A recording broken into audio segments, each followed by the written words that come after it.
नमस्कार, ANB news देख रहे हैं आप, पर मैं हूं आपके साथ मुस्कान। स्वागत है आप सभी का राष्ट्र धर्म में। ईडी का पंजा, विरोधियों पर शिकंजा। दरअसल नेशनल हेराल्ड केस से जुड़े मनी लॉन्ड्रिंग मामले में ईडी ने अब छापेमार कार्रवाई शुरू कर दी है। ईडी की टीम नेशनल हेराल्ड के दफ्तर में छापेमारी कर रही है। आपको बता दें कि ईडी की टीम कांग्रेस अध्यक्ष सोनिया गांधी और पार्टी नेता राहुल गांधी से पूछताछ कर चुकी है। अब आधिकारिक सूत्रों के हवाले से बताया गया है कि ईडी ने नेशनल हेराल्ड के दफ्तर के साथ ही 12 ठिकानों पर छापेमारी की है। इसके अलावा ईडी इस मामले को लेकर मुंबई में भी छापेमारी कर रही है। उधर ईडी की छापेमारी के बाद कांग्रेस नेता जयराम रमेश ने ट्वीट कर केंद्र सरकार पर निशाना साधा। जयराम ने कहा कि भारत के मुख्य विपक्षी दल कांग्रेस के खिलाफ जारी प्रहार के तहत बहादुर शाह जफर मार्ग स्थित हेराल्ड हाउस में छापेमारी हुई है। मोदी सरकार के विरुद्ध उठने वाली हर आवाज के खिलाफ प्रतिशोध की राजनीति की हम कड़ी निंदा करते हैं। आप हमें चुप नहीं करा सकते। काबिले गौर हो कि ईडी ने हाल ही में सोनिया गांधी से 3 दिन तक पूछताछ की थी। 3 दिन की पूछताछ में ईडी ने सोनिया से 100 से ज्यादा सवाल पूछे थे। पूछताछ के दौरान उनके साथ प्रियंका गांधी भी मौजूद रही। सोनिया गांधी से पूछताछ का सिलसिला 18 जुलाई को शुरू हुआ था। उस दिन उनसे करीब 2 घंटे पूछताछ की गई। तब से उनसे 27-28 सवाल पूछे गए थे। अब ये सवाल एजेएल के माली हालत खराब होने, कांग्रेस की ओर से 90 करोड़ रुपए के लेन देन के फैसले से जुड़े थे। अब जिस तरह से ये पूछताछ लगातार जारी है, उसको लेकर ईडी की छापेमार कार्रवाई भी शुरू हो गई है। इसे लेकर कांग्रेस में खासा रोष है। कांग्रेस अब सड़कों पर लगातार प्रदर्शन कर रही है। इससे पहले जब पूछताछ हुई उस समय कांग्रेस ने सत्याग्रह किया और आज जिस तरीके से छापेमार कार्रवाई हुई उसको लेकर भी ईडी जो है कार्रवाई के खिलाफ कांग्रेस लगातार प्रदर्शन कर रही है। अब इस पर राजनीतिक प्रतिक्रियाएं भी लगातार आना शुरू हो गई है। कांग्रेस नेताओं की बात करें तो चाहे वो अधीर रंजन चौधरी हो, मल्लिकार्जुन खड़गे हो, जयराम रमेश हो, अशोक गहलोत या फिर तमाम बड़े नेता, वो ये बात कहते नजर आ रहे हैं कि आखिर ये कैसी कार्रवाई हो रही है।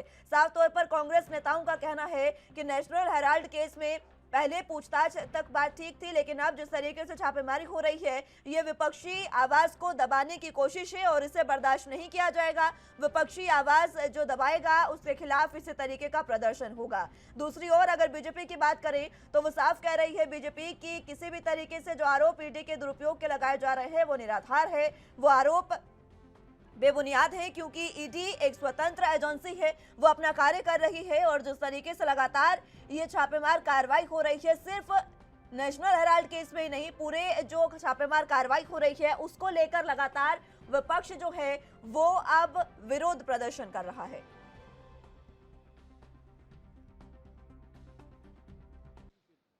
The ED was weaponized before, and now after the Supreme Court judgment, it's become a weapon of mass destruction. And they have just will only go overboard in their raids, summons, and arrests. And there's going to be no control over them. And this is rather ridiculous that they would like to raid a premises of a publication whose transactions are anyway captured in the books of accounts, filed in the income tax return. So what do they expect to find in a raid? In transactions which are all through banking channels. So this is only for sensationalism, for the voyeuristic pleasure of certain people who want to see these kind of raids, and for the discomfort it will create to the people in the office and in the organization. So as I said, like the Stasi was in East Germany and an SS was there in Nazi Germany, the ED will be known as the hatchet agency of this BJP government when history is written. ये तो political vendetta है और purposely Congress party को तंग करने के लिए और कांग्रेस पार्टी की इमेज खराब करने के लिए ये सारी चीज़ें की जा रही है।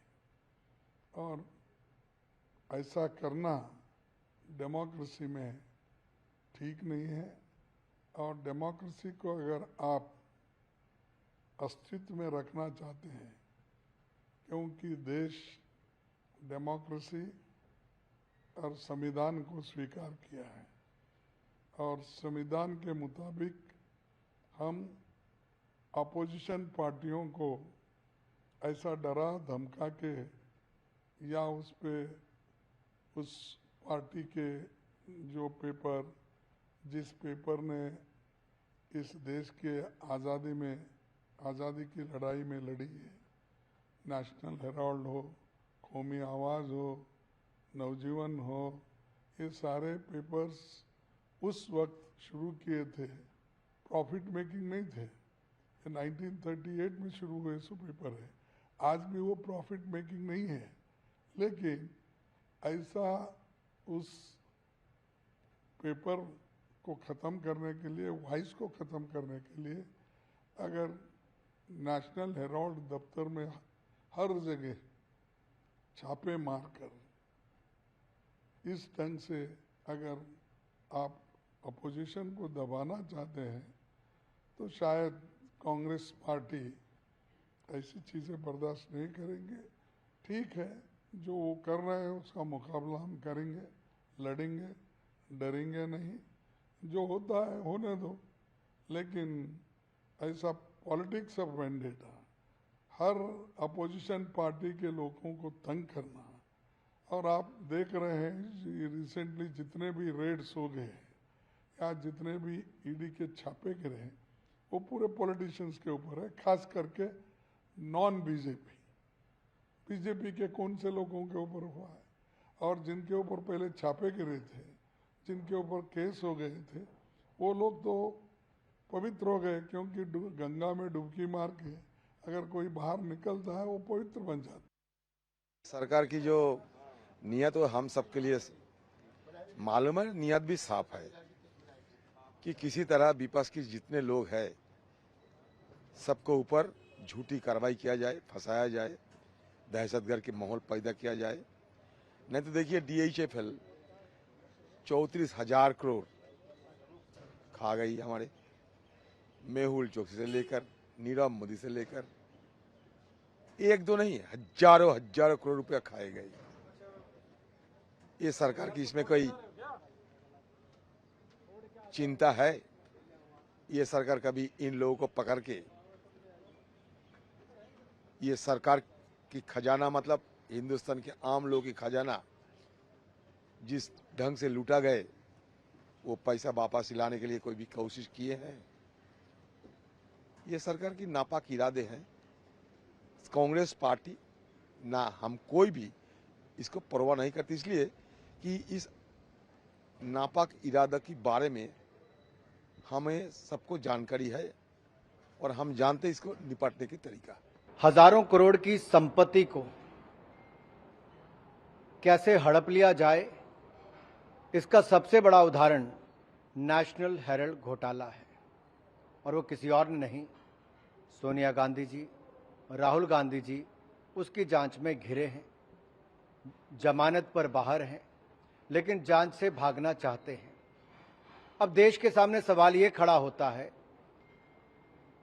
ये जो घड़ियाली आंसू कांग्रेस के नेता बहाते हैं, ये अपने आप में दिखता है कि भ्रष्टाचार को छिपाने का प्रयास कर रहे हैं, जांच को रोकने का प्रयास करते हैं। क्या कांग्रेस के नेता जांच एजेंसियों से बाहर हैं? क्या कांग्रेस के नेताओं पर देश का कानून लागू नहीं होता? क्या गांधी परिवार देश के हर कानून से ऊपर है? क्या जमानत पर होने पर उनको जांच एजेंसियों के सामने जाकर अपना पक्ष नहीं रखना चाहिए कि घोटाला क्यों किया? अगर उन्होंने नहीं कुछ किया है तो डर किस बात का है? ये बार बार सवाल खड़ा होता है कि आखिरकार सोनिया गांधी जी, राहुल गांधी जी जांच से क्यों डर रहे हैं, और कांग्रेस के नेता जनता की आवाज उठाने की बजाय गांधी परिवार तक सीमित होकर क्यों रह गए? जहां देश को आजादी आज से 75 वर्ष पहले मिल गई थी, कांग्रेस पार्टी को अभी भी गुलामी में जीना पड़ रहा है एक परिवार के। देखिए, नेशनल हेराल्ड का केस भारत के इन्वेस्टिगेटिव इतिहास का एक अद्भुत केस है। इससे पहले लोग आरोप लगता था कि सत्ता में रह के लोगों ने पब्लिक मनी का दुरुपयोग किया। यहाँ पार्टी के अध्यक्ष पद पर रहते हुए पार्टी से जुड़ी हुई संपत्ति का एक प्रकार से अपने परिवार के हित में अधिग्रहण कर लिया। तो ये अपने आप में एक अजीब केस है, और यह केस शुरू भी हुआ था न्यायालय के द्वारा 2013 में। ईडी की कार्रवाई की बात है, विपक्ष की यह सोची समझी रणनीति रहती है कि ईडी पर या अन्य जांच एजेंसियों पर दबाव बनाया जाए। अब तो जो कुछ है वो साफ साफ दिखाई पड़ रहा है। अगर बंगाल में इतनी ज़्यादा अमाउंट में कैश की रिकवरी और अन्य चीज़ों की रिकवरी सामने दिखाई पड़ रही है, मेरे विचार से अब इसके बाद विपक्ष के पास कोई नैतिक आधार नहीं होना चाहिए ये कहने के लिए कि ईडी किसी प्रकार से सही काम नहीं कर रही है। दूसरा, अगर आप देखें तो कांग्रेस पार्टी के अध्यक्षा और पूर्व अध्यक्ष दोनों को कोर्ट के चलते हुए बेल लेना पड़ा है, यानी उनको न्यायालय से भी किसी प्रकार की कोई रिलीफ नहीं मिली है। तो अगर हम कानूनी दृष्टि से देखें या तकनीकी दृष्टि से देखें, आरोप लगाने का कोई आधार नहीं बनता। हाँ, राजनैतिक दृष्टि से उनको लगता है कि इस प्रकार के आरोप लगाकर वो अपने इस कर्म को छुपा ले जाएंगे कि जिस कंपनी के पास 3,000 करोड़ की संपत्ति थी वो 90 करोड़ रुपए के, यानी 3,000 करोड़ की संपत्ति इसके पास थी, वो 90 करोड़ के कर्जे में बिक गई। ये बात किसी भी सामान्य आदमी के गले नहीं उतरती है। तो इतना बड़ा जो तथ्य है वो सोचें कि ट्विटर पे ट्वीट करके जांच एजेंसियों पे दबाव बना के छुपाने में सफल होंगे तो ऐसा। मित्रों, वैसे तो लोकतंत्र के 4 स्तंभ के बारे में हमने सुना ही है, परंतु आज हमें समाचार चैनलों के माध्यम से भ्रष्टाचार के 4 स्तंभ दिखाई देते हैं। ये भ्रष्टाचार के 4 स्तंभ कौन हैं? INC, इंडियन नेशनल कांग्रेस नहीं, उनकी विचारधारा है I need corruption. TMC, Trinamool Congress नहीं, उनकी विचारधारा है करप्शन। तीसरी है उद्धव जी की भ्रष्ट सेना, जिनके सेनापति संजय राउत को कोर्ट ने अब रिमांड पे भेजा है। और चौथी है आम आदमी पार्टी के पाप के पुलिंदे जो भरते ही नहीं है। और देखिए, चारों भ्रष्टाचार के जो स्तंभ है, INC, TMC, उद्धव जी की भ्रष्ट सेना और आम आदमी पार्टी की पाप वाली सेना, उन चारों के एक ही नारा है, उन चारों का एक ही उसूल है कि भ्रष्टाचार मेरा अधिकार, भ्रष्टाचार मेरा शिष्टाचार। कोई पकड़े मेरे भ्रष्टाचार को तो मैं कहूं अत्याचार अत्याचार और करूं सड़कों पर दुराचार। कि भ्रष्टाचार इज माय बर्थ राइट, भ्रष्टाचार इज माय डिसिप्लिन। ये इन चारों पिलर्स ऑफ करप्शन की फिलॉसफी है, विचारधारा है। इसीलिए आज जब ईडी की कार्रवाई हो रही है, 12 जगहों पर समाचार चैनलों के माध्यम से पता चल रहा है कि रेड की जा रही है, तो वहां पर जयराम रमेश जी कहते हैं कि हमें चुप कराने की साजिश है। जयराम रमेश जी से पूछा जाना चाहिए कि ये जो पूरा का पूरा नेशनल हेराल्ड का मामला है, जिसमें 2000 करोड़ की सार्वजनिक संपत्ति, जिसमें 2000 करोड़ की संपत्ति जिसका अधिकार हमारे देश के वीरों का था, हमारे देश के लिए बलिदान देने वाले स्वतंत्रता के सेनानियों का था, उसको लूट कर एक परिवार की जेब में डालने का जब कार्य किया गया, तो यूपीए की सरकार थी जब एक कोर्ट ने संज्ञान लेते हुए आपराधिक मामले सोनिया गांधी और राहुल गांधी पर दर्ज करवाने के आदेश दिए। क्या कोर्ट भी चुप कराने की साजिश कर रहा था? और क्या कोर्ट भी वेंडेटा पॉलिटिक्स कर रहा था? आज तक जयराम रमेश जी और कांग्रेस पार्टी को ना हाई कोर्ट से ना सुप्रीम कोर्ट से कोई राहत मिली है इस 2000 करोड़ के। चलिए, तो अब जिस तरीके से ईडी का पंजा विरोधियों पर लगातार कसता जा रहा है और ईडी लगातार कार्रवाई कर रही है। छापेमार कार्रवाई नेशनल हेराल्ड केस में शुरू हुई, 12 ठिकानों पर आज पूरे तरीके से ईडी ने छापा मारा। इसी को लेकर कांग्रेस भी लगातार प्रदर्शन कर रही है। इसी पर अब चर्चा की शुरुआत कर लेते हैं। तमाम गेस्ट हमारे साथ मौजूद हैं, उनका तारुफ आपसे करवा देते हैं। प्रदीप भटनागर जी, प्रदेश प्रवक्ता, माफ कीजिएगा, प्रवक्ता हमारे साथ बीजेपी से मौजूद हैं। रत्नाकर सिंह जी, प्रवक्ता कांग्रेस से हमारे साथ मौजूद हैं। और अजय शर्मा जी, वरिष्ठ पत्रकार के रूप में हमारे साथ मौजूद हैं। आप सभी का बहुत स्वागत है एनबी न्यूज पर। सबसे पहले रत्नाकर जी, शुरुआत आप ही से चर्चा की करते हुए, आखिर ये जो लगातार प्रदर्शन कांग्रेस सत्याग्रह के नाम का कर रही है, बीजेपी साफ कह रही है कि अगर आपको डर नहीं है, और वाकई ये सवाल तो है कि जब कुछ किया नहीं तो डर किस बात का फिर? नहीं, देखिए, हम कोई डरने वाली पार्टी थोड़ी है कांग्रेस पार्टी। कांग्रेस पार्टी का एक इतिहास है अपना, और स्वतंत्रता संग्राम से लेके देश के निर्माण में कांग्रेस पार्टी का योगदान है, और हम डरते नहीं है। अगर हम डरेंगे क्यों? जब हम कोई गलत काम करेंगे तब तो डरेंगे। आप कितनी बार ईडी की जांच बिठाएंगे? आप कितनी बार बुलाएंगे? आप बुलाइए, आप जितनी बार बुलाएंगे, जितनी बार जांच बिठाएंगे, उतनी बार हम फेस करने के लिए तैयार हैं। रही बात नेशनल हेराल्ड की, तो 2016 में इसी एनडीए सरकार में पूरा नेशनल हेराल्ड का जांच किया गया था। ईडी ने पूरा बाकायदे जांच किया, और जांच में कुछ मिला नहीं, क्योंकि उसमें स्पष्ट तौर से कहा गया है कि नेशनल हेराल्ड जो है वो एक नॉन प्रॉफिट ऑर्गेनाइजेशन है और जिसमें शेयर होल्डर और डायरेक्टर कोई प्रॉफिट का अंश नहीं ले सकते हैं। तो और कोई भी उसमें ब्लैक मनी कहीं पे भी कुछ का लेन देन नहीं है, सारा बुक ट्रांसफर में चीजें लिखी हुई हैं। ईडी ने जांच किया पूरी तरह से, कहीं कुछ नहीं मिला, केस को बंद कर दिया गया। फिर दूसरी बार राजनीतिक विद्वेष की जब भावना होती है, जब हम सवाल पूछते हैं इस सरकार से, जवाबदेही जब इनकी बनती है, तो ये क्या करते हैं, हमारे ऊपर समन ईडी का समन लेके आ जाते हैं। आप आइए, आपकी ऐसी संपत्तियां हैं और उस संपत्ति की जांच की जाएगी। तो हमारी आवाज को दबाने के लिए या विपक्ष के जो विरोधी पक्ष के नेता हैं जो प्रखर रूप से बोलते हैं, उनकी आवाज को दबाने के लिए ये ईडी का नोटिस लेके पहुंच जाते हैं। मेरा ये कहना है कि आपको अगर जांच करना है तो क्यों नहीं उन सारी चीजों के ऊपर जांच कर रहे हैं जहां पे हमारा ऑब्जेक्शन है।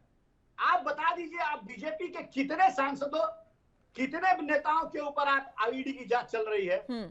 ये अगर भारतीय जनता पार्टी के नेता अगर मुझे लिस्ट रूप में बता देंगे तो मैं मतलब नहीं बता पाएंगे, मैं ये गारंटी देता हूँ। ठीक है, चलिए चल लेते हैं उनके पास। मैं आऊंगी एक बार फिर से आपके पास, शुरुआती कमेंट सबका हो जाए। भटनागर साहब, सीधे तौर पर आरोप आप पर है कि सरकारी जांच एजेंसियों का दुरुपयोग बीजेपी कर रही है। अब रत्नाकर सिंह जी कह रहे हैं कि ईडी की कौन सी कार्रवाई बीजेपी के नेताओं पर हो रही है, वो बता दें। रत्नाकर जी अभी छुप जाएंगे, अभी किसी बड़े बिजनेसमैन के विषय में बोलना शुरू करूंगा तो देखिए, अगर इन्हें डर नहीं था तो ये जमानत के लिए क्यों भागे कोर्ट, तो इसका उदाहरण कभी देंगे नहीं ये। अगर ये जो न्यूज़पेपर बंद हो गया और उसकी एकदम 2000 करोड़ की संपत्ति हो गई, कैसे हो गई, थोड़ा सा ये बताया जाए। जो घाटे में चल रहा था और वो एकदम मुनाफे में चला गया है।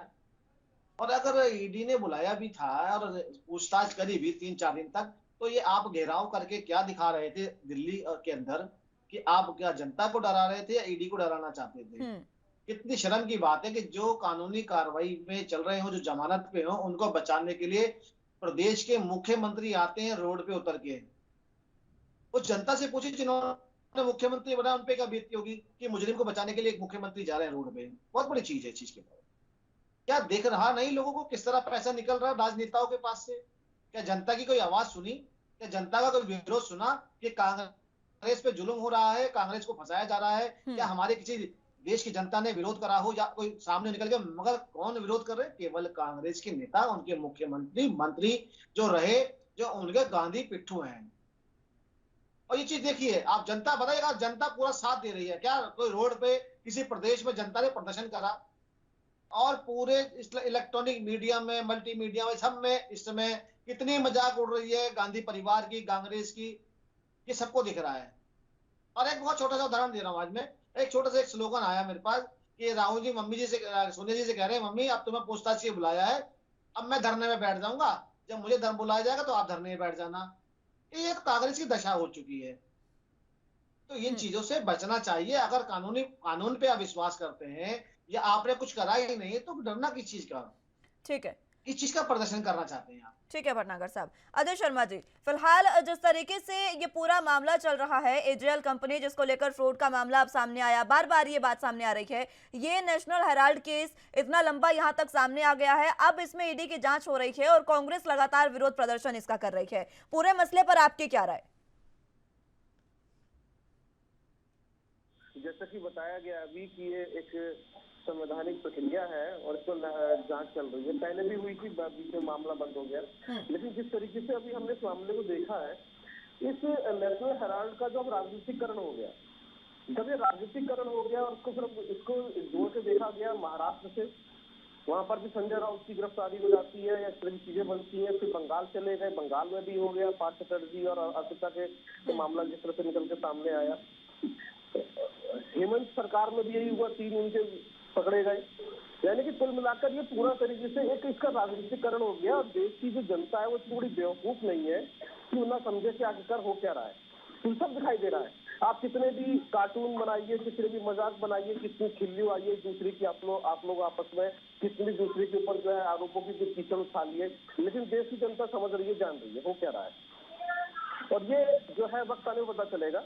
मैं इसको सीधे तौर पर इसी तरीके से देख रहा हूँ कि आखिरकार यदि ईडी अपना काम कर रही है तो जैसे कि बाकी की जांचें चलती हैं वैसे जांच चलती है और उसका राजनीतिकरण नहीं होता तो शायद ये मामला कुछ और होता, बिल्कुल, और पता भी नहीं चलता कि क्या हुआ। लेकिन आज हम ये जो डिस्कस कर रहे हैं कि ईडी काम कैसे कर रही है, जबकि डिस्कशन का मुद्दा यहाँ पर यह है कि ईडी के साथ साथ विपक्ष कैसे काम कर रहा है, देश की आम जनता क्या सोच रही है।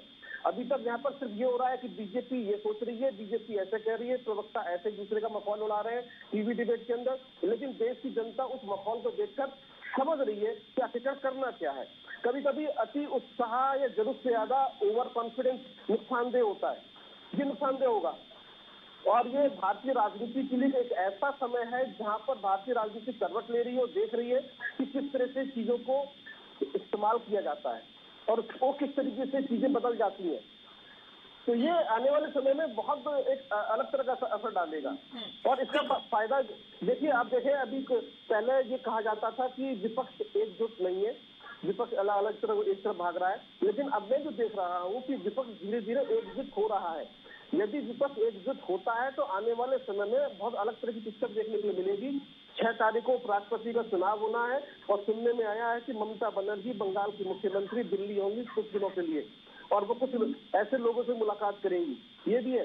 दूसरा, यहाँ पर सबसे बड़ी बात यह है कि आखिरकार कांग्रेस पार्टी की तरफ से ही राहुल गांधी और सोनिया गांधी ही ईडी की रडार पर सबसे ज्यादा क्यों है, सबसे ज्यादा चर्चा उनके ऊपर क्यों है, क्योंकि विपक्ष को एकजुट करने या लामबंद करने का जो हुनर है या फिर जो मादा है वो सोनिया गांधी के अंदर ही है। यदि वो टूट जाती हैं, यदि वो बिखर जाती हैं तो पूरा विपक्ष खत्म हो जाएगा।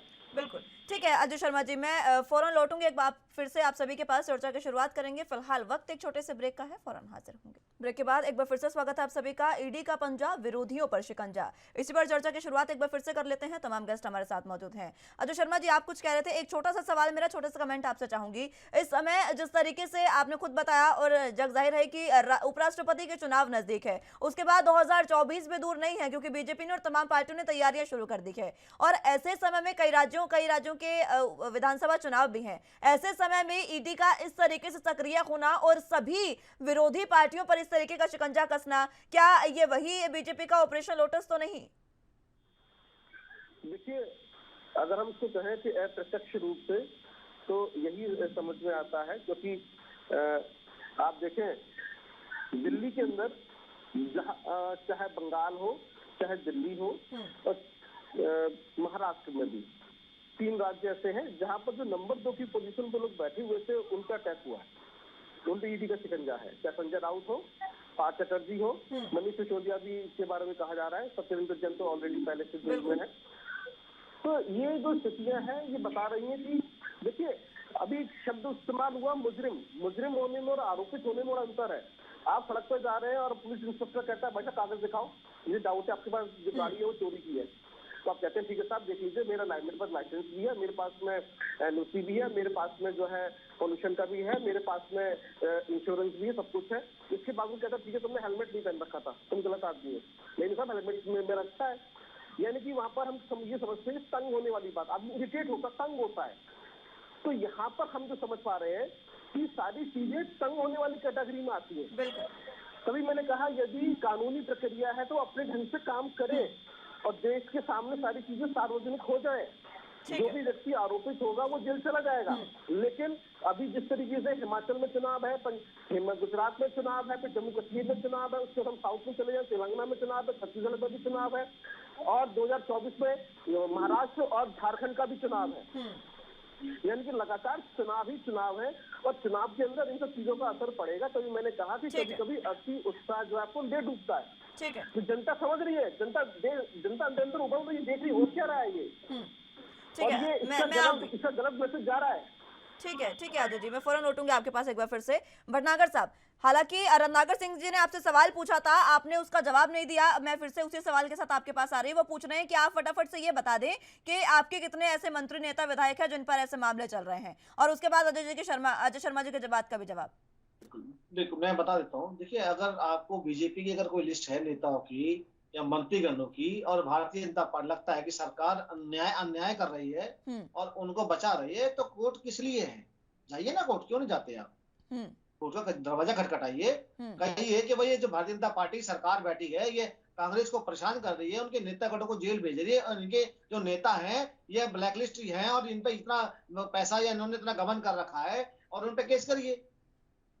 और उसी न्यायालय ने ईडी को वो दिया है कि आप जाइए, आप बेछूट काम कीजिए। आप जिसके लिए आप गए थे, ऑब्जेक्शन लगवाने के लिए गए थे ईडी पे, उन्होंने तो और छूट दे दी उन्हें कि आप गलत थे, ठीक है। आप अगर आप किसी नेता के तथ्य हैं तो मैं तो कहता हूँ आपका स्वागत है, अच्छी बात है। कम से कम जनता को पता तो लगे कि जिसने सरकार चुन के बैठाई है दिल्ली में, और जो दोबारा सरकार फिर जनता ने बैठाई है, क्या उसके में भी नेता भ्रष्ट हैं? और आपकी तो पूरी लिस्ट है, सोनिया जी से लेके और पिछेदम तक लेके।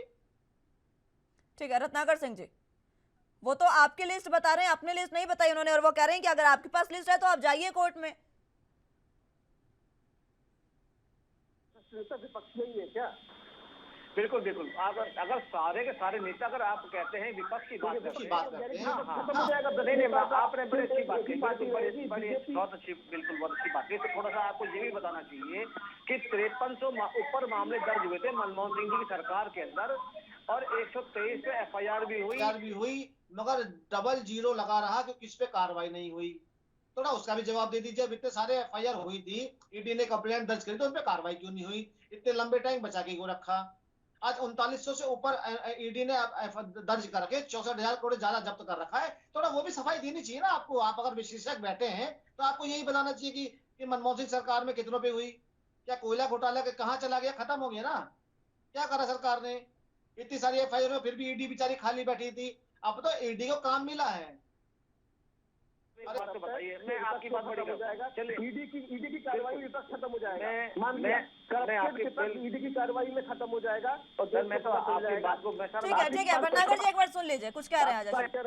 लेकिन मैं बात समझने की कोशिश कर रहा हूँ यहाँ पर, जो मैंने बात स्टार्टिंग में बात कही मुस्कान, कि आखिरकार विपक्ष क्या कर रहा है, ये भी बहुत जरूरी है। जैसे अभी बीजेपी की प्रवक्ता ने कहा कि यदि आपके पास में कोई लिस्ट है बीजेपी के नेताओं की, तो कोर्ट है, ईडी है, आप शिकायत कीजिए, सबके सामने जाइए। तो यानी कि यहाँ पर विपक्ष की भूमिका क्या है? विपक्ष को तो अपने आप लेकर आना पड़ेगा। ये विपक्ष अपने बारे में हम गलत नहीं, हम ये क्या, आपको दोनों, यानी कि देश के सामने दोनों तथ्य आने चाहिए, जिससे कि देश सही निर्णय में पहुंच सके। साहब हमने अभी कन्नौज में देखा ना कितना पैसा निकला, कन्नौज में परफ्यूम वाले के यहाँ, कलकत्ता में क्या चल रहा है, 64,000 करोड़ रुपए की रिकवरी करिए, तो ये खानों का उड़ के आ गए नीचे धरती पे। क्या आज ईडी इंडिपेंडेंट काम कर रही है? अरे साहब नाम तो लाइए ना, इंक्वायरी तो बैठाइए ना। ठीक है रत्नाकर जी, बीजेपी तो कह रही है कि ईडी पूरे तरीके से इंडिपेंडेंट है और वो स्वतंत्र प्रभार से काम कर रही है। अगर आपके पास लिस्ट है तो आप जाइए। अब अजय शर्मा जी भी कह रहे हैं कि ये देखना सबसे अहम बात है कि विपक्ष कर क्या रहा है। वाजिब है, और मैं इस तरह का जो है कोई भी प्रश्न जो है वो मैं उसका जवाब देने के लिए तैयार हूँ। देखिए मैं आपको अभी का उदाहरण दे देता हूँ। अभी हाल ही में जो हुआ है मानसून सत्र के दौरान, जब हम इस सरकार के पास जाते हैं और कहते हैं कि आप देश में कमर तोड़ महंगाई के ऊपर चर्चा करें, आपने खाने पीने जैसी वस्तुओं के ऊपर जीएसटी लगा दिया है, आपने दूध दही के ऊपर जीएसटी लगा दिया है, तो आप जो है महंगाई को और बढ़ाते जा रहे हैं। आप इस पर चर्चा करिए। आज बेरोजगारी जो है चरम पे है, 29% युवा बेरोजगार है, जबकि हमारा देश युवाओं का देश है। 29% युवा बेरोजगार है। एक महीने कल आपको कल पार्लियामेंट सत्र देखना चाहिए, कल पार्लियामेंट सत्र देखना चाहिए था। मैं बता रहा हूँ, जवाब दे रहा हूँ आपको, जवाब दे रहा हूँ। आपके मनीष तिवारी जी ने कल आधे घंटे कल डिबेट हुई है। ठीक है सुन लीजिए भटनागर जी, भटनागर साहब सुन लीजिए एक बार, मैं आऊंगी आपके पास, एक बार फिर से सुन लीजिए। ठीक है आपको समय दिया गया, आप एक बार रत्नाकर सिंह जी को सुन लीजिए, उसके बाद मैं फौरन लौटूंगी आपके पास। ठीक है नवाब मलिक क्यों है जेल में, संजय राउत को उठा के ले गए, भटनागर जी आ रही है। ठीक है सुनने का मुद्दा तो रखिए, जवाब तो दे रहा हूँ ना, बैठा हूँ, जिम्मेदारी है, जवाब दे ही है हमारी विपक्ष होने के नाते। सुन लीजिए जरा धैर्य रखिए। धैर्य है, बिल्कुल है, चिंता मत कीजिए। जी वो तो दिख रहा है।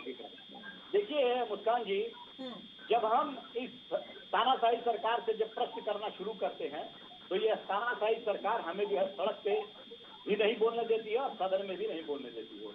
सड़क पे हम मांग करते हैं, जब हम प्लान करते हैं कि सत्याग्रह करेंगे राजघाट के पास गांधी जी की प्रतिमा नहीं, यही तो सवाल है रत्नाकर सिंह जी, सत्याग्रह करने की जरूरत क्या आन पड़ी, ये बता दीजिए। जवाब दे दूं मुस्कान जी, मैं अजय जी के प्रश्न का जवाब दे दूं? ठीक है, 2 मिनट दीजिए मुझे अजय जी का प्रश्न का जवाब देना है। ठीक है। जब हम मांग करते हैं सड़क पे बैठकर, जब जनता की आवाज, जो जनता के प्रतिनिधि है, जिन्होंने जनता ने उनको चुना है, और जब वह जनता का प्रतिनिधि जनता की आवाज को वहां पर उठाने की कोशिश करता है, तो यह धारा 144 लगा के बसों में ठूस करके और जो है जेल में डालने का काम करते हैं। जब हम सदन में मांग करते हैं कि आप जनता से जुड़े हुए मुद्दों के ऊपर चर्चा करिए, महंगाई के ऊपर चर्चा करिए, बेरोजगारी के ऊपर चर्चा करिए, सीमा सुरक्षा के ऊपर चर्चा करिए, चीन घुस के बैठा है अंदर, तो आप भाग रहे हैं, आप हमारी आवाज को दबाने की कोशिश कर रहे हैं। 27 सांसदों को 2 दिन के अंदर राज्यसभा लोकसभा में मिलाकर के इन्होंने निष्कासित कर दिया। तो ये हमें तो हर जगह हमारी आवाज दबाने की कोशिश कर रहे हैं। देखिए आज इनकी मंशा क्या है, मैं आप बता देता हूँ आपको। यही नड्डा जी हैं, अभी इनका स्टेटमेंट कुछ दिन पहले आया है, ये कह रहे हैं कि क्षेत्रीय पार्टियों को खत्म कर दिया जाए, क्योंकि क्षेत्रीय पार्टियां जो है वो परिवारवाद से ग्रसित हैं। मेरा ये कहना है कि आप तो क्षेत्रीय पार्टियों को खत्म कर देंगे पहले, फिर उसके बाद आप राष्ट्रीय पार्टी को केंद्रीय एजेंसियों का दुरुपयोग करके दिन प्रतिदिन जो है वो कमजोर करने की कोशिश करते जा रहे हैं। आपकी मंशा क्या है? एक देश एक झंडा एक पार्टी की मंशा है क्या आपकी? अरे हम विरोधी हैं, हम जरूर जनता की आवाज लेकर आपके पास आएंगे और बोलेंगे, तो हमारी आवाजों को आप कब तक दबाएंगे? आप दबा नहीं सकते। आज दबाएंगे लेकिन फिर कल हम सड़क पर आएंगे और फिर बोलेंगे। 5 तारीख को देखिएगा किस तरह से पूरे देश में जितने भी संवैधानिक पदों पे बैठे हुए भारतीय जनता पार्टी या एनडीए के नेता है, उनके घरों के सामने जाकर कांग्रेस पार्टी हर राज्य में। चलिए तो चर्चा की शुरुआत एक बार फिर से कर लेते हैं। रत्नाकर सिंह जी, आप अपनी बात पूरी करें। देखिए मुस्कान जी, विपक्ष ये मांग कर रहा है कि आप जांच करिए। देखिए केंद्रीय एजेंसियां इसीलिए बनी है कि देश में कोई भी अगर गबन हो रहा है, कहीं पे भी अगर गलत चीजें हो रही हैं, तो उसको धरपकड़ करे और उनको जो अपराधी हैं उनको पकड़ के सजा देने का काम करवाएं। केंद्रीय एजेंसियां इसीलिए बनी है। लेकिन आज केंद्रीय एजेंसियों का दुरुपयोग किस तरह बढ़ गया है आप देख सकती हैं। ऑपरेशन लोटस के तहत जहाँ भी गैर बीजेपी शासित राज्य थे, चाहे महाराष्ट्र, चाहे मध्य प्रदेश, कर्नाटका, गोवा, मणिपुर, तमाम ऐसे उदाहरण पड़े हुए हैं कि इन्होंने ऑपरेशन लोटस के तहत, और ऑपरेशन लोटस में उसके केंद्रीय एजेंसियों का दुरुपयोग भी शामिल है। मैं फिर से कहना चाहूंगा, ठीक है, अब एक सवाल देते हैं पैसे का, अब एक सवाल पैसे का लालच देते हैं, उसके बाद फिर केंद्रीय एजेंसियों के दबाव में वहाँ पे सत्ता हासिल करने का काम। ठीक है, चलिए अब एक सवाल सुन लीजिए। सवाल तो यही है कि आप कह रहे हैं कि सत्याग्रह कांग्रेस कर रही है और नहीं करने दिया जा रहा। आखिर जरूरत क्या आन पड़ी सत्याग्रह की? अगर आप कह रहे हैं कि हमने कुछ गलत नहीं किया, तो फिर ये क्या कारण है? और अगर वाकई अगर ईडी जांच एजेंसियां जो है वो दुरुपयोग उनका हो रहा है, तो आप उनसे जाकर बातचीत कर सकते हैं या फिर आप कोर्ट में इस मामले को लेकर जा सकते हैं। आप बीजेपी के नेताओं के खिलाफ जाकर कोई भी कोर्ट में कार्रवाई करवा सकते हैं। ये आप पर भी है ना, विपक्ष कर क्या रहा है? देखिए मुस्कान जी, यह देश जो है वह लोकतांत्रिक देश है और जनता यहाँ की जनार्दन है। अगर सरकार, मोदी सरकार कोई भी तानाशाही काम करती है तो कोर्ट में तो हम जाएंगे ही, लेकिन हम जनता के कोर्ट में भी जाएंगे और जनता को बताएंगे कि किस तरह से ये सिर्फ विरोधी पक्ष के नेताओं के ऊपर कार्रवाई कर रहे हैं। हमारी मांग है, कांग्रेस पार्टी ये मांग करती है कि आप क्यों नहीं कार्रवाई करते हैं पीएम केयर फंड पे, जहाँ लाखों रुपए, करोड़ों रुपए, हजारों करोड़ जो है फंड आया, उसकी जांच क्यों नहीं करते हैं? आप क्यों नहीं जैसा की संपत्ति की जांच करते हैं जो 16,000 गुना बढ़ गई मोदी कार्यकाल में? तो यही तो सवाल है ना रत्नाकर सिंह जी। आप कह रहे हैं कि अगर सरकार कुछ करेगी तो हम जाएंगे जनता के बीच में। अब सरकार ने इतना कुछ कर दिया फिर भी आप नहीं जा रहे हैं। आप जाइए कोर्ट में इन मामलों को लेकर।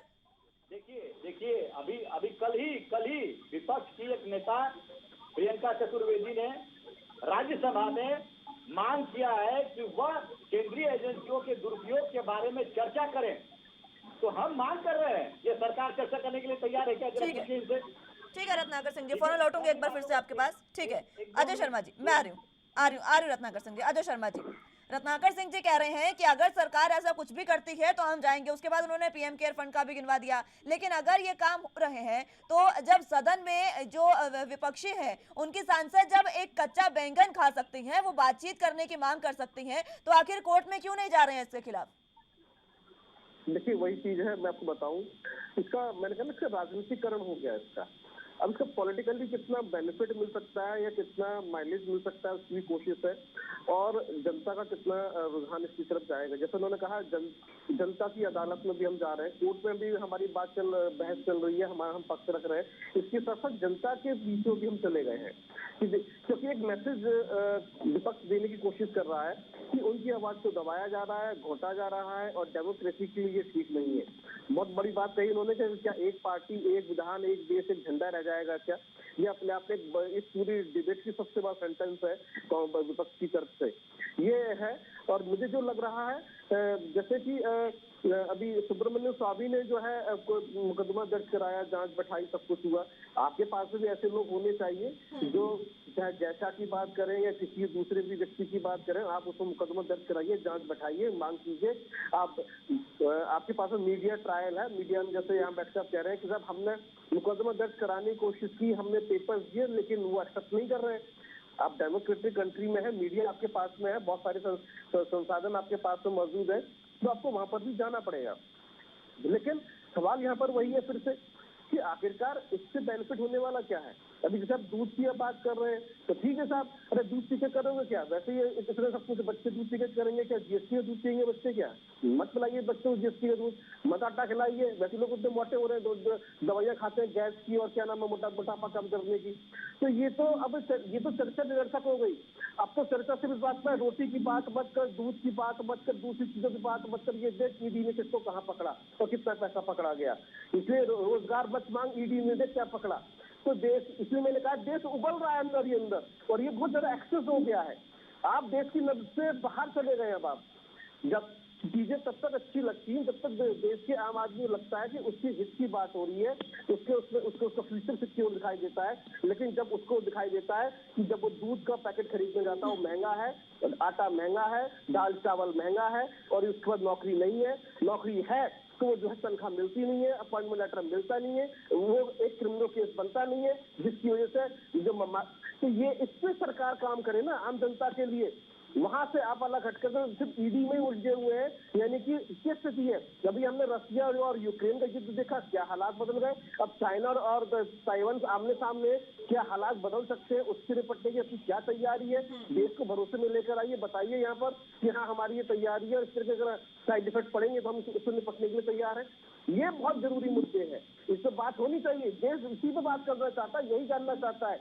आप उससे दूसरे हट के दूसरे मुद्दे बात करेंगे, सुनेगा जरूर, राय बनाएगा, कहेगा ठीक है आने दो मतदान, हम फैसला सुनाएंगे, तो ठीक है। कुछ लोग आपके साथ में, कुछ लोग उनके भी साथ में, लेकिन देश अंदर अंदर उबल रहा है, ये मेरी समझ में आ चुका है।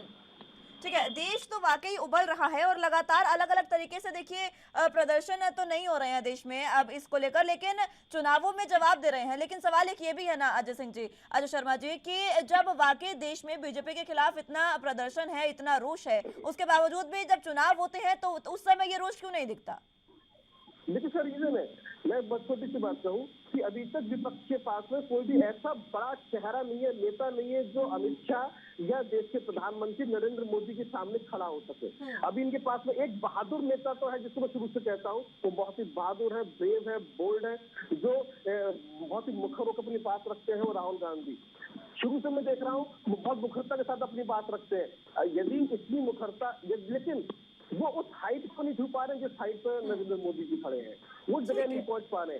जब तक विपक्ष एकजुट नहीं होगा तब तक वो राजेश पायलट जी का नाम, अगर पायलट जी का नाम, कोई बात नहीं। आपकी देखिए, आपकी अपनी पॉलिटिकल जो एजेंडा है वो अलग है, आपका एजेंडा अलग है, आपकी विचारधारा अलग है। आपने भी हमारे पत्रकार में वो एक करप्ट को आप नेता बता रहे हैं। अरे कहाँ से करप्ट, कहाँ हो गए करप्ट?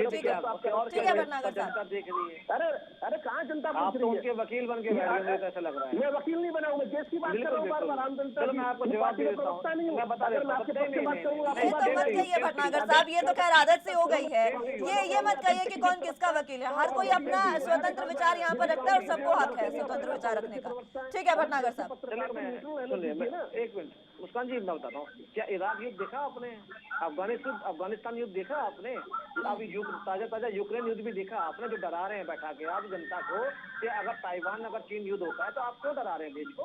आप जैसे लोग देश की जनता को डराते हैं चीज बता के। क्या यूक्रेन युद्ध में कोई भूखा मर गया? इराक युद्ध हुआ तो कोई भूखा मर गया? अभी अफगानिस्तान में इतना बड़ा महायुद्ध चला, सारा एक्सपोर्ट रुक गया, सारे अपने देश के लोग निकाल के लाए ना। बताइए कौन सा भूखा मर गया देश में? और आज ताइवान की चीन की बात करके आप बहुत ही शानदार बात कर रहे हैं। चीन और ताइवान का कोई हमारे देश को नहीं पड़ने वाला है। क्यों पड़ेगा? आप लोग तैयार है? क्यों पड़ेगा? क्या बात है?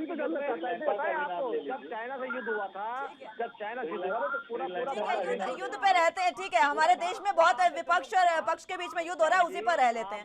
चीन ताइवान की बाद में बात करेंगे, पहले बीजेपी कांग्रेस के युद्ध को निपट लें। हाँ, मैं थोड़ा सा 2 सेकंड का जवाब दे रहा हूँ। मैं अभी श्रीलंका, आप जैसे लोग ना मंशा रखते श्रीलंका बनाने का भारत, और आप लोगों ने बना भी दिया था। आप बोफोर्स टोके खरीदने के पैसे नहीं थे। थोड़ा अपने चीजें पे ध्यान रखा करिए। और मैं और बता देता हूँ आपको, जो राहुल गांधी जी का नाम है, अच्छी बात है आपने राहुल जी का नाम लिया, आई अप्रिशिएट। तो अगर कहीं गुणवत्ता के अगर नाम लेते अगर राष्ट्र प्रधानमंत्री है तो बड़ा अच्छा भी लगता। मैं भी शायद तारीफ करता, नहीं भाई सेकंड टर्म में आना चाहिए। तो थोड़ा सा आप बहुत अच्छे नेता हैं जिन्होंने मजबूरी में छोड़ के जाना पड़ा कांग्रेस को, उसके बारे में आपने एक बार भी नहीं बोला। शायद पायलट जी के बारे में बोल दे तो अच्छा भी लगता है, युवा हैं, लड़ सकते हैं, मगर आप ये बातों खा गए। अब मैं बता देता हूँ आपको, मैं देखिए हाँ बताता हूँ, नहीं एक बात तो बता दीजिए, ये कार्तिक चिदम्बरम, पी चिदम्बरम, क्या श्रीमती सोनिया जी, प्रियंका जी, उनके हस्बैंड जी, अब ममता जी और मल्लिकार्जुन खड़गे जी, बता दीजिए पूरी लंबी लाइन बताता हूँ आपको। और अब सत्येंद्र जैन जी, जितने भी सत्ता में शासित हैं, अरे भाई समझे नहीं, आपके हमारे काय के फंसाए हुए हैं भाई। अभी की एक बात तो बताओ, शारदा चिटफंड क्या आज से चल रहा है? अरे श्रीमान जी, शारदा चिटफंड आज चल रहा है? कितना पुराना मामला चल रहा है, जरा बता दीजिए। आप विशेषज्ञ बैठे हैं तो न्याय की तो बात बोलिए ना, जनता को गुमराह मत कीजिए करिए बैठा के प्लीज। बिल्कुल आप कांग्रेस का पक्ष लीजिए, अच्छी बात है, मगर गुमराह मत कीजिए। आपने पूरे देश को डरा दिया बैठ के इतने बड़े चैनल पे। सुनिए लिसन भटनागर साहब, ठीक है, चलिए ठीक है, उन्होंने सुन लीजिए आप ये कह रहे हैं कि उन्होंने देश को डरा दिया, आप समझा दीजिए, देश को समझा दीजिए। चलिए मुस्कान जी मैं खत्म कर रहा हूँ। अभी देखिए हमारे एक विशेषज्ञ बैठे हैं, बहुत वरिष्ठ पत्रकार बैठे हैं, उन्होंने पूरे भारतवर्ष को डरा दिया आपके माध्यम से, और इतना भयंकर डरा दिया कि क्या होगा, रोटी मिलेगी नहीं मिलेगी, शायद चाइना से जो बम आएगा वो यूक्रेन के बदले ताइवान के बदले भारत में आ जाएगा। अरे अच्छी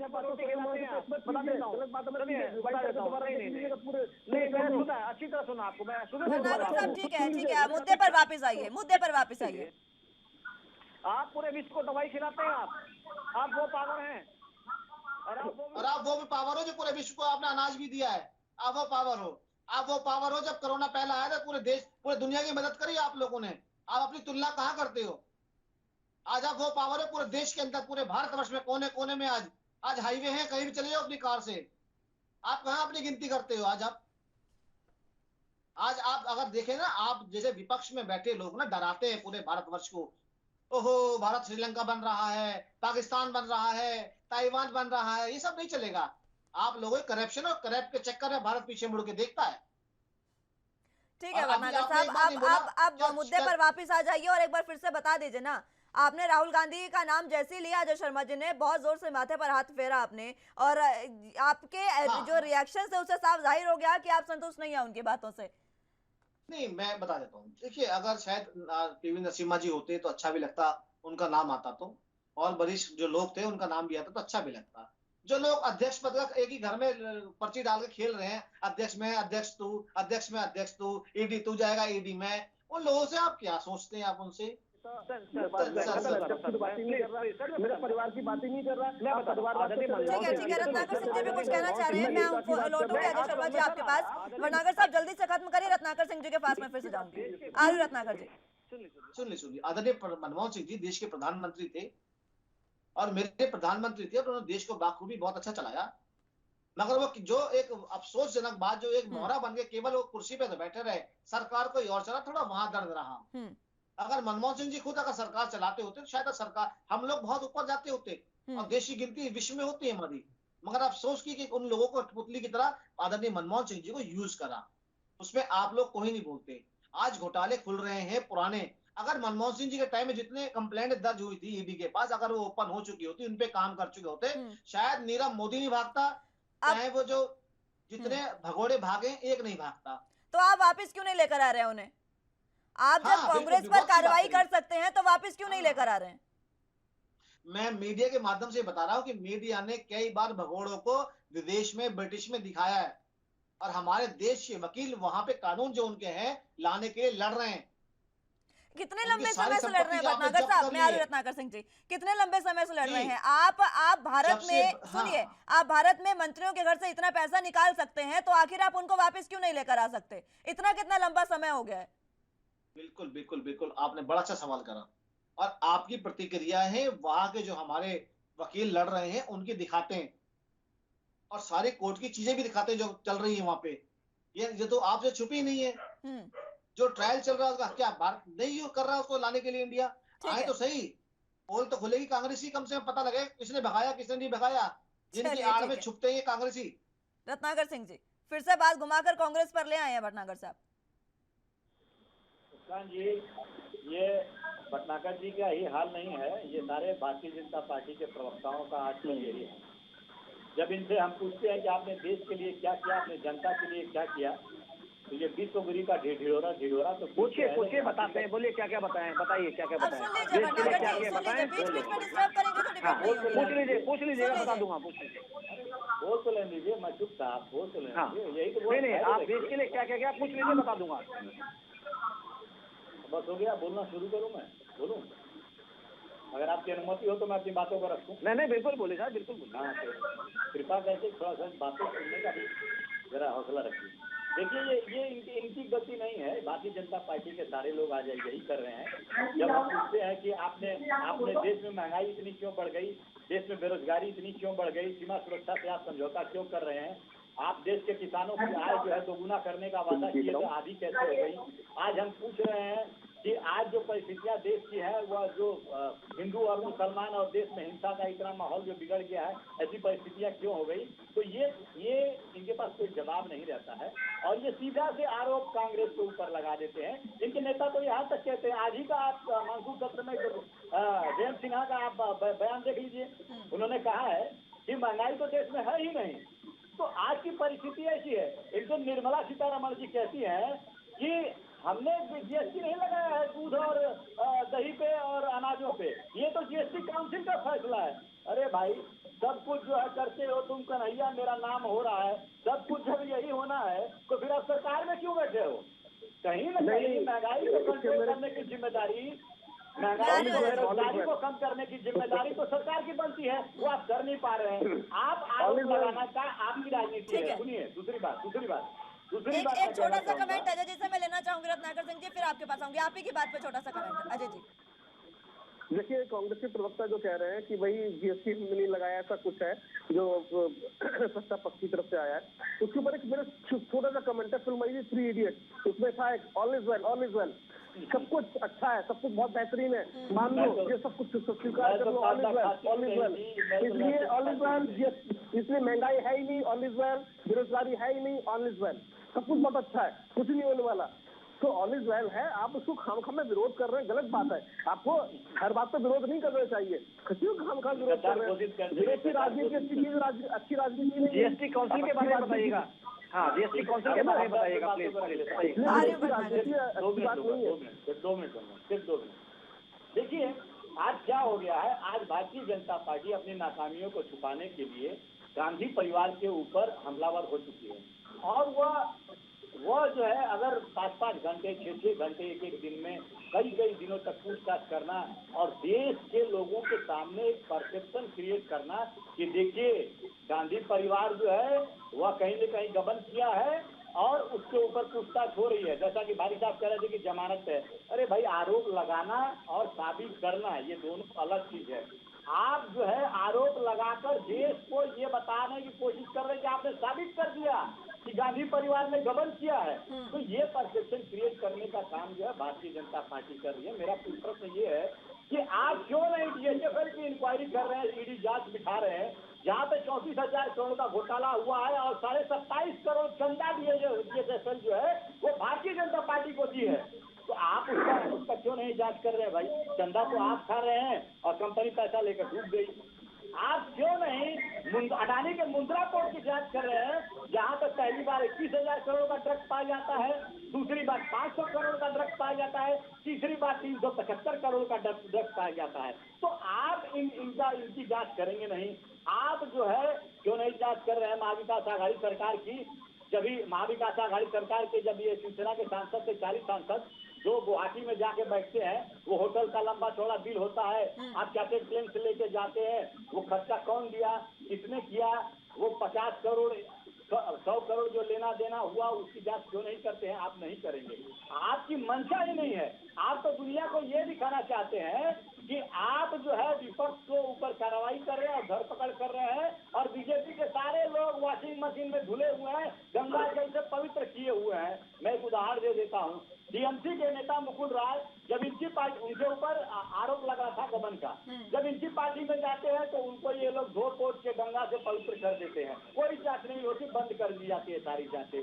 जब वो फिर से बीजेपी को छोड़ करके टीएमसी में आ जाते हैं तो फिर से उनके ऊपर जांच चालू कर देते हैं। तो ये पक्षपातपूर्ण रवैया ये भारतीय जनता पार्टी की है। 40 विधायक जो शिवसेना से सिंधे गुट के हैं, उनमें से 14 विधायकों के ऊपर ईडी का समन भेजा गया। अब वो सारी जांच बंद हो चुकी है, आपकी जानकारी के लिए बता दूं। तो आप जो है सत्ता हासिल करने के लिए, विपक्ष की आवाज को दबाने के लिए आप केंद्रीय एजेंसियों का दुरुपयोग कब तक झारखंड में भी तो यही कर रही है सरकार। ये बुलबुला है देश के अंदर जो उबाल है, वो एक दिन उबाल फूटेगा। वो बुलबुला जब फूटेगा ना, आप सत्ताहीन हो जाएंगे। ठीक है भटनागर साहब, समझ गए होंगे। एक दिन जब देश में जो उबाल है उसका गुबार जब फूटेगा तो सत्ताहीन हो जाएगी बीजेपी। अब ऑपरेशन लोटस से बाहर निकल जाइए और जो तमाम मुद्दे गिनवाए हैं उन पर कार्रवाई कर लीजिए। देखिए, हाँ, मैं तो कहूंगा ये महाविकास आघाड़ी सरकार के जो पूर्व बैठे हैं, उनसे कहीं ना काटे लगाए और पूछे कि कहाँ से पैसा दिए, एक बार शिंदे जी बताएंगे। सब विपक्षी कर लेगा तो सरकार क्या करेगी? आप कुछ नहीं करेंगे, आप सिर्फ विपक्ष पर कार्रवाई करेंगे, ये बता दीजिए। आप सिर्फ विपक्ष पर कार्रवाई करेंगे। देखिए, विपक्ष और पक्ष की बात ईडी का काम है। संजय राउत क्यों फंसे? पुराना चल रहा है, वो क्यों अरेस्ट करना पड़ा उनको? नवाब मलिक मंत्री होने के बाद उनसे इस्तीफा क्यों नहीं लिया गया? 100 करोड़ मांगने वाला गृह मंत्री इस्तीफा लेट क्यों लिया गया? क्या बता देंगे? इतने लंबे मैंने पहले भी नाम गिराए, कार्तिक चिदम्बरम से लेके और नीचे तक मैंने, क्या ये सब दूध की धुले हैं? बीजेपी दूध की धुली है क्या? चलिए ये तो बता दीजिए। बीजेपी दूध की धुली है, बीजेपी गंगा मैया हो गई है। बिल्कुल आपने सही कहा। बीजेपी गंगा मैया हो गई है क्या? मैं तो कह रहा हूँ बिल्कुल भारतीय जनता पार्टी दूध की धुली है। अगर नहीं है तो आप तथ्य लाइए और न्यायालय से नोटिस करवाइए। अगर ईडी को स्वतंत्र छोड़ देंगे ना भटनागर साहब, अगर आपने ईडी को स्वतंत्र छोड़ दिया ना तो बीजेपी भी कौन सी गंगा मैया है वो साफ समझ आ जाएगा सबको। मैं तो स्वागत है, दुनिया देश को पता लगना चाहिए ना कि भारतीय जनता पार्टी में भी कलंकित नेता है। मगर आप साबित नहीं कर पा रहे, आप पे कुछ है नहीं, झूठे इल्जाम लगा रहे हैं। आप पे कुछ होता तो करते ना। आप माइक पे बोल के, टीवी बोल के आप संतुष्ट हो जाते हैं। आप ईडी को स्वतंत्र छोड़िए तो सही भटनागर साहब, दुनिया के बीच छुप जाते हैं। ईडी को स्वतंत्र छोड़िए तो सही, ईडी को स्वतंत्र छोड़िए तो सही। ठीक है, मैं आ रही हूँ। ईडी स्वतंत्र है, मैं तो कह रहा हूँ। अभी थोड़ा बता दीजिए, राजस्थान में इतने कार्यक्रम करे कांग्रेस ने, छत्तीसगढ़ के विधायक रुकवाए थे अभी रिसोर्ट में, वो बता दीजिए खर्चा कहाँ से आया था। हम भी शिंदे जी से पूछ लेते, शिंदे जी किसने खर्च करा? ठीक है, शिंदे जी से तो आप पूछेंगे ना कि किसने खर्च किया। अजय शर्मा जी। हाँ, मैं कहता रहा हूँ ना, अब विधानसभा लगेगी, आप पूछ लीजिएगा, आपके तो विधायक हैं। ठीक है, पूछ लीजिएगा रत्नाकर सिंह जी। अजय शर्मा जी।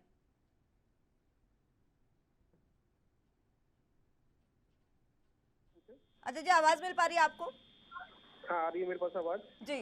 भटनागर साहब कह रहे हैं कि बीजेपी तो गंगा मैया हो गई है और अगर नहीं है तो आप फिर साबित कर दीजिए। ये सीधे सवाल वो कर रही है, लेकिन ईडी स्वतंत्र होती तो शायद सब सामने आ जाता। देखिए, अब ईडी स्वतंत्र है या नहीं तो ईडी को पता होगा। और लेकिन सवाल फिर वहीं पर घूम फिर कर विपक्ष कर क्या रहा है? ये मुद्दे उठा लें, जनता के बीच में लेकर आए। बीजेपी के प्रवक्ता कर रहे हैं, उस बात का मैं स्वागत करता हूँ कि लेकर आए, बताएं कि बीजेपी का ये नेता करप्टेड है, इसने ये गबन किया, सही किया या फिर इसको उन्होंने फेवर कर दिया, ये बताएं। और जनता की अदालत में फैसला होगा और बाकायदा मीडिया ट्रायल भी चलेगा। मीडिया देखिए, हम पूरा मौका देते हैं, देंगे पत्रकार। मैं भी कह रहा हूँ कि आप आइए, मीडिया के माध्यम से अपनी बात रखिए। यदि सत्ता पक्ष आपको सपोर्ट नहीं करता है या संवैधानिक एजेंसी आपको सपोर्ट नहीं करती है तो आपके पास होगा हर प्लेटफॉर्म में कहने के लिए।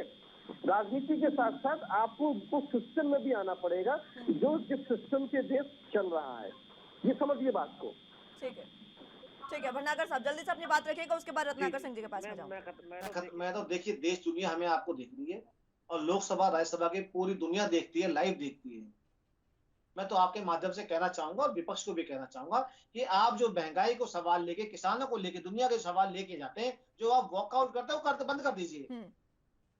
और जनता दुनिया देख रही है, लोकसभा कौन चाहे कौन। आप उठा के कागज के रोल बना के फेंक रहे हैं, आप मुंह पे गत्ता लगा रहे हैं सदन के एक प्रमुख नेता को। वो चीज तो आप अपनी बदतमीज छिचोरापन तो देखिए ना, क्या कर रहे हैं आप लोग। पार्लियामेंट के सारे आपने इतनी अवहेलना कर रखी है, कुछ मत। मैं तो आज फिर कह रहा हूँ, खत्म कर रहा हूँ प्लीज। मेरा निवेदन है पुनः कि आप पार्लियामेंट के अंदर बैठिए, आप सवाल कीजिए और उठ के मत भागिए। और भारतीय जनता पार्टी के जितने मंत्रीगण बैठे हैं उन्हें अवसर दीजिए बोलने का। वो भागते हैं, आप भागते हैं, दुनिया जनता को पता लग जाएगा और आपको राजघाट में बैठने की जरूरत नहीं पड़ेगी आपको। ठीक है रत्नाकर सिंह, दुनिया को, जनता को दिखाइए सच्चाई। ठीक है भटनागर साहब। रत्नाकर सिंह जी, आखिरी कमेंट। मैं अजय जी की बातों से बिल्कुल सहमत हूँ। कहीं न कहीं इस समय देश की परिस्थिति जिस तरह से जिस प्रकार है, उसमें कहीं न कहीं विपक्ष के सारे नेताओं को एकजुट होने का समय आ गया है और इस तानाशाही सरकार के खिलाफ जो है सड़क से संसद तक की आवाज उठाने का समय आ गया है। और मुख्य विपक्षी पार्टी होने की वजह से, देश की सबसे पुरानी पार्टी होने की वजह से कांग्रेस इस पे पहल कर चुकी है और सारे लोगों को इकट्ठा करके और आने वाले नेता लाइएगा आंदोलन में, ईमानदार नेता लाइएगा आंदोलन में। इनकी कार्रवाइयों को एक एक करके उजागर करते रहेंगे। आपने देखा कि अभी सदन में भी हम लोगों ने इनको किस तरह से उजागर किया। शरद पवार ठीक है, समय समाप्त हो गया। भटनागर सिंह जी, रत्नाकर सिंह जी और अजय जी, बहुत बहुत शुक्रिया आप सभी का हमारे साथ जुड़ने के लिए और तमाम अहम चर्चा हमारे साथ करने के लिए। लेकिन जिस तरीके से ईडी का पंजा लगातार विरोधियों पर कसा जा रहा है, अब देखना होगा कि ईडी जो लगातार कार्रवाई कर रही है उसके शिकंजे में और कौन कौन आता है। फिलहाल के लिए मेरे साथ बस इतना ही। तमाम अहम खबरों के लिए आप देखते रहे ANB न्यूज़।